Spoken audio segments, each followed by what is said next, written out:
South ఇండియాలోనే biggest sorry store మన Varahi silks మన విజయవాడ ఎంజీ రోడ్ లో డిసెంబర్ 4వ తారీఖున సూపర్ హీరో తేజ సజ్జా అలాగే హీరోయిన్ మీనాక్షి చౌదరి చేతుల మీదుగా ఘన ప్రారంభం. నేను శాసనసభ సభ్యునిగా ఎన్నికైనందున శాసనం ద్వారా నిర్మితమైన భారత రాజ్యాంగం పట్ల నిజమైన విశ్వాసం విధేయత చూపుతానని, భారతదేశ సార్వభౌమాధికారాన్ని సమగ్రతను కాపాడుతానని, నేను స్వీకరించబోయే కర్తవ్యాన్ని శ్రద్ధాశక్తులతో నిర్వహిస్తానని దైవ సాక్షిగా ప్రమాణం చేస్తున్నాను. ఇలా ప్రమాణం చేసిన ఓ ప్రజాప్రతినిధి దైవ సాక్షిగా చేసిన తన ప్రమాణాన్ని తుంగలో తొక్కేశాడు. గెలిచినప్పుడు జనానికి కనిపించిన ఆయన ఆ తర్వాత ముఖం చాటేశారట.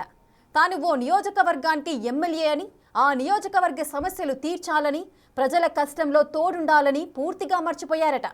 అందుకే ఇప్పుడు ఆ నియోజకవర్గంలో మా ఎమ్మెల్యే కనబడుటలేదని ప్రజలు ఆగ్రహం వ్యక్తం చేస్తున్నారట. ఇంతకు ఆ ఎమ్మెల్యే ఎవరు? ఎమ్మెల్యే అంటే ఎవరు? ప్రజలకు, ప్రభుత్వానికి వారధిగా ఉంటూ ప్రజలకు సంక్షేమ అభివృద్ధి ఫలాలు అందించే వ్యక్తి. తనను నమ్మి ఓటేసి గెలిపించిన నియోజకవర్గంలోని ప్రజలకు ఎల్లప్పుడూ అందుబాటులో ఉంటూ అక్కడ మౌలిక సదుపాయాలు కల్పించాలి. అంతేకాకుండా ప్రజలకు కష్టమొస్తే ముందుండాలి. కానీ విజయవాడ పశ్చిమ నియోజకవర్గ ఎమ్మెల్యే సుజనా చౌదరి మాత్రం ఇందుకు భిన్నంగా ప్రవర్తిస్తున్నారట. 2024లో ఈ నియోజకవర్గం నుంచి శాసనసభ్యుడిగా గెలిచిన సుజనా చౌదరి ప్రజలను అస్సలు పట్టించుకోవటం లేదనే టాక్ వినిపిస్తోంది.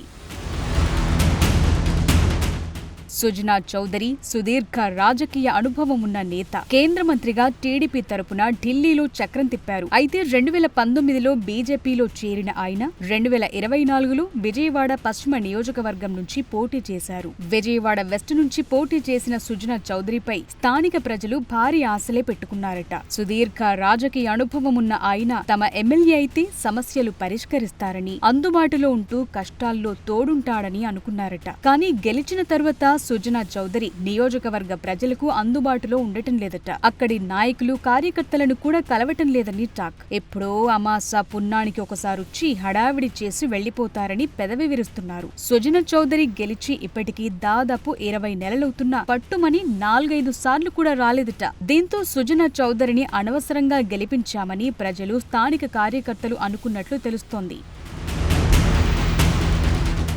ఇటీవల సుజనా చౌదరి నియోజకవర్గ పరిధిలోని భవానీపురంలో 42 ఇళ్లను అధికారులు కోర్టు ఆర్డర్తో కూల్చివేశారు. బాధలో ఉన్న తమ ప్రజలకు కష్టకాలంలో అండగా నిలవాల్సిన ఎమ్మెల్యే సుజనా చౌదరి అస్సలు అటు వైపే కన్నెత్తి చూడలేదట. దీంతో చిర్రెత్తుకొచ్చిన బాధితులు ఎమ్మెల్యే కార్యాలయం దగ్గర ఆందోళన చేశారు. న్యాయం చేయాలని వినతి పత్రం ఇచ్చేందుకు వెళితే అక్కడ ఎమ్మెల్యే లేకపోవడంతో మరింత మండిపోయిన ప్రజలు క్యాంప్ ఆఫీస్ ను ముట్టడించారు. దీంతో చేసేదేమీ లేక అక్కడున్న సిబ్బందికి వినతి పత్రం అందజేశారు. ఎన్నికల సమయంలో అండగా ఉంటారని హామీ ఇచ్చిన సుజనా చౌదరి ఇప్పుడు కష్టకాలంలో కనిపించకుండా తప్పించుకు తిరుగుతున్నారని బాధితులు ఆగ్రహం వ్యక్తం చేశారట.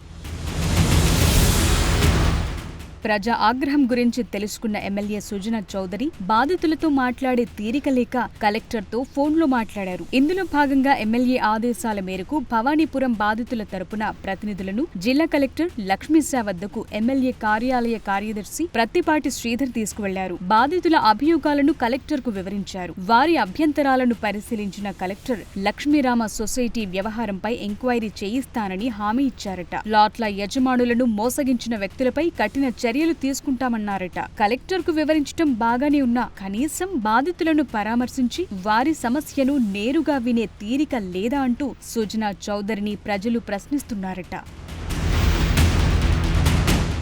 ప్రజలే కాదు, విజయవాడ పశ్చిమ నియోజకవర్గ కార్యకర్తలు సైతం సుజనా చౌదరి ప్రవర్తన పట్ల గుర్రుగా ఉన్నారట. ఆయన్ను కలిసేందుకు ప్రయత్నిస్తే ఏ సమస్య అయినా ఎమ్మెల్యే కార్యాలయం ఇన్ఛార్జును కలవండి అంటూ ముఖం మీదే చెప్పేస్తున్నారట. ఎమ్మెల్యే చెప్పిన ఇన్ఛార్జుల దగ్గరకు వెళితే వారు వ్యవహరించే తీరు బాగోలేక బహిరంగంగానే నియోజకవర్గ కార్యకర్తలు, నేతలు అసంతృప్తి వ్యక్తం చేస్తున్నారట. ఏపీలో గెలిచిన ఎమ్మెల్యేలంతా తమ తమ నియోజకవర్గాన్ని అంటిపెట్టుకుని ఉన్నారు. కానీ సుజన మాత్రం నియోజకవర్గాన్ని వదిలేసి ఇన్ఛార్జీలతో వ్యవహారాలను నడిపిస్తున్నారనే విమర్శలొస్తున్నాయట. ఇది సరైన విధానం కాదు అంటూ కూటమి నేతలు మండిపడుతున్నారట. రాజకీయంగా, స్థానికంగా వస్తున్న విమర్శలతో ఎమ్మెల్యే సుజనా చౌదరి ఇప్పటికైనా తన వైఖరి మార్చుకుంటారా? ఇక నుంచైనా ప్రజలకు అందుబాటులో ఉంటారా అనేది వేచి చూడాలి.